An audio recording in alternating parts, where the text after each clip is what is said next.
قاری صاحب مودی حکومت نے جس طرح سے آرٹیکل 370(1) کا خاتمہ کیا، کشمیر کی بین الاقوامی حیثیت کو ختم کر دیا، دیگر اقدامات کیے، ہندوؤں کو لا کے بسایا، دیگر قومیتوں کو وہاں لا کر بسایا کہ کسی طور ان کی اکثریت ختم کی جا سکے، پھر جس طرح سے وہاں پر اتنی بڑی فوج، اتنی بڑی جیل جس کو آپ نے ایک ریاست کو بنا دیا، اس کے باوجود ہم دیکھ رہے ہیں کہ کشمیری ہمارے بھائی جو ہیں وہ بھارت کو قبول کرنے کو تیار نہیں ہیں۔ اچھا، اس کا تھوڑا سا پس منظر بتانا بڑا ضروری ہے۔ جی بالکل۔ یہ جو دفعہ 370 تھی کیا، جی یہ ایک خصوصی سٹیٹس دیتی تھی کشمیریوں کو، بالکل، جو شیخ عبداللہ کے ساتھ نہرو کا ایک پیکٹ ہوا تھا کہ جب تک آپ کا فیصلہ نہیں ہو جاتا جو عالمی تنازع ہے مسئلہ کشمیر، اس وقت تک ہم آپ کو اپنے آئین کے اندر، جو ہندوستان کا آئین ہے اس کے اندر خصوصی حیثیت سے آپ رہیں گے، آپ کا خصوصی ایک سٹیٹس ہوگا۔ اور 35 سے وہ قانون ہے کہ آپ کشمیر میں کوئی جو کشمیری اسٹیٹ سبجیکٹ ہولڈرز ہیں،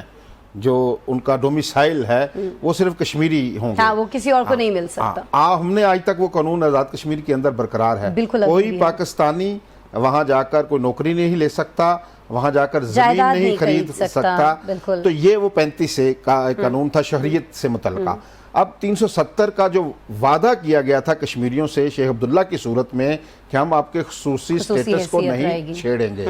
وہ وعدہ خلافی ہے کشمیریوں سے۔ ایک وعدہ خلافی وہ ہے جو 1948 کو یونائٹڈ نیشن کے اندر جو وعدہ کیا تھا نہرو نے رائے شماری کروانے کا، دوسری وعدہ خلافی وہ نہیں ہوئی، کیونکہ پاکستان تو وہی قرارداد ہے، بار بار اسی کا حوالہ دیتا ہے نا کہ رائے شماری کروائیے، جو ان کا حق خود ارادیت کی متعلقہ وہ سیلف ڈٹرمنیشن کی جو قرارداد ہے اس کا۔ اب 2 وعدہ خلافیاں کر دی، لیکن اس کے ساتھ جو ظلم ہوا ہے میں بتاؤں، 5 اگست 2019 کو ایسا خنجر کشمیر کے سینے میں پیا ہے کہ وہاں کا اب جو صوبائی اسمبلی ہوگی وہ گورنر کا سٹیٹس وہ اب کر دیا ہے، کشمیریوں کا پرچم ختم کر دیا گیا ہے۔ وعدہ خلافی اور پھر کیا کیا، آگے ظلم سن لیں، تمام نوجوانوں کو گرفتار کر لیا گیا مقبوضہ کشمیر کے۔ کوئی گھرانہ ایسا نہیں ہے جس کا کوئی بچہ جیل میں نہیں ہے، صرف جیلوں میں رکھا نہیں انہوں نے، کشمیر کی جیلوں میں نہیں رکھا، پورے انڈیا کی جیلوں میں پھیلا دیا گیا۔ دیکھیں ایک کوئی بندہ آپ کا قید بھی ہو گیا ہے تو ان کے ورثاء تو جیل قریبی ہوگی تو جائیں گے نا، یعنی کہ ان تک یا اس علاقے میں جا تو سکیں، وہ تو وہاں جا ہی نہیں سکتے، تہاڑ جیل میں لے گئے اور دہلی میں جیلوں میں، کچھ تو غائب ہیں اور دستاویزات میں بھی نہیں ہیں، اور جو فوج ہے اس کی تعداد اور پہلے 7 لاکھ تھی، اب 9 لاکھ کے قریب افواج کی تعداد بھی بڑھا دی، ظلم و ستم بھی بڑھ گیا، حیثیت بھی ختم کر دی، ٹھیک ہے۔ اور جو 2 بار وعدہ خلافی کی کشمیریوں کے ساتھ، اس پر کشمیری بڑے سیخ پا ہوئے۔ ابھی دیکھیے حال ہی میں وہاں انتخابات ہوئے اسمبلی کی مقبوضہ کشمیر کی، جو بھارتی جنتا پارٹی کے جتنے امیدوار تھے ان کو ویلی میں بری طرح ریجیکٹ کیا کشمیریوں نے، اور ان کی جو نیشنل کانفرنس ہے، جو شیخ عبداللہ کی جماعت ہے، وہ ان کے پوتے بنے وزیر اعلیٰ، ٹھیک ہے، عمر عبداللہ، تو ان کو دوبارہ انہوں نے کشمیریوں نے مینڈیٹ دیا، لیکن اس اسمبلی کے پاس، اس حکومت کے پاس کوئی اختیار نہیں، یعنی کہ مقبوضہ کشمیر کے لوگوں کو پوری طرح آئسولیشن میں لے کر چلے گئے، آئسولیٹ ہو گئے۔ اب ہونا یہ چاہیے تھا، میں تھوڑا سا ذرا ابھی آزاد کشمیر میں کچھ حالات تلخ بنے ہوئے ہیں، کچھ ہمارے اوورسیز کے جو بھائی ہیں کشمیری جو اس کے پروپیگنڈے میں آئے ہیں، اور ان کے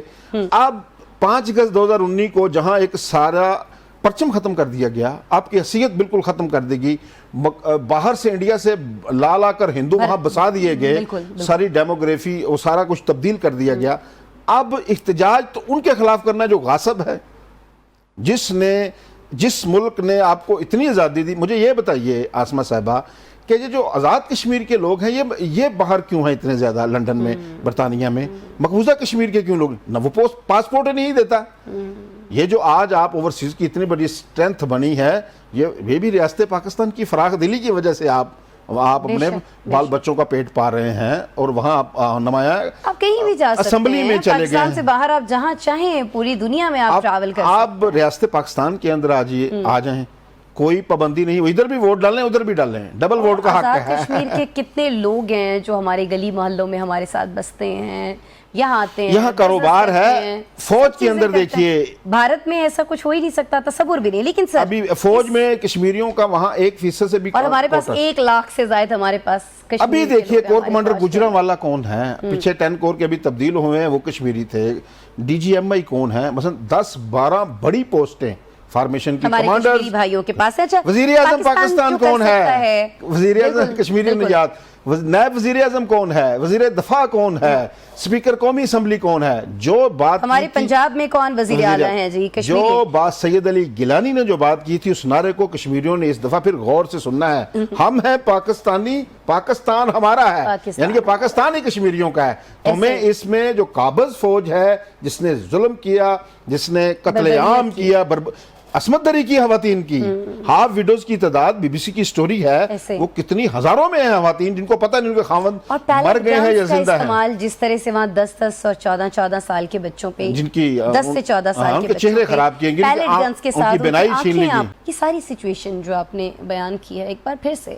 خاص طور پر جو اقوام متحدہ جیسے ادارے ہیں، دیگر جو عالمی ادارے ہیں جو امن کی بات کرتے ہیں، انسانیت کی بات کرتے ہیں،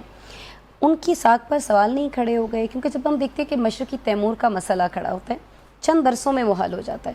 کشمیر کا مسئلہ حل نہیں ہو پا رہا، غزہ کا مسئلہ حل نہیں ہو پا رہا۔ بالکل درست نشاندہی کی ہے، خاص کر جو مسلمانوں کے بارے میں یونائٹڈ نیشن کا جو متضاد رویہ ہے، بدقسمتی ہے یہ کہ وہ آپ نے مشرقی تیمور کا حوالہ دیا،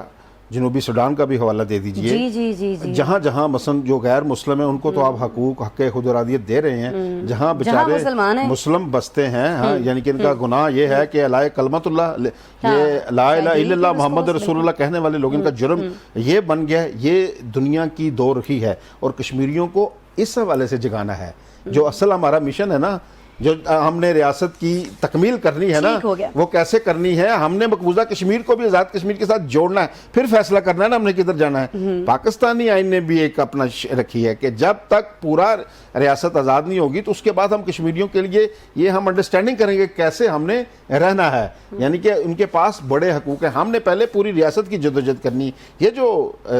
آزاد کشمیر ہے، یہ بیسیکلی تحریک آزادی کشمیر کا بیس کیمپ ہے۔ بد قسمتی سے میں یہ کہوں گا آسمہ صاحبہ، اس الیکشن میں کسی لیڈرشپ نے، پاکستان پیپلز پارٹی کی لیڈرشپ کو، ایک دوسرے کے گندے کپڑے تو انہوں نے جا کے مظفر آباد میں دھوئے ہیں، نون لیگ والوں نے بھی، انہوں نے بھی، کاش یہ جو تحریک جس مقصد کے لیے یہ بیس کیمپ بنایا گیا تھا اس کی طرف ہمیں لوٹ کر آنا ہے۔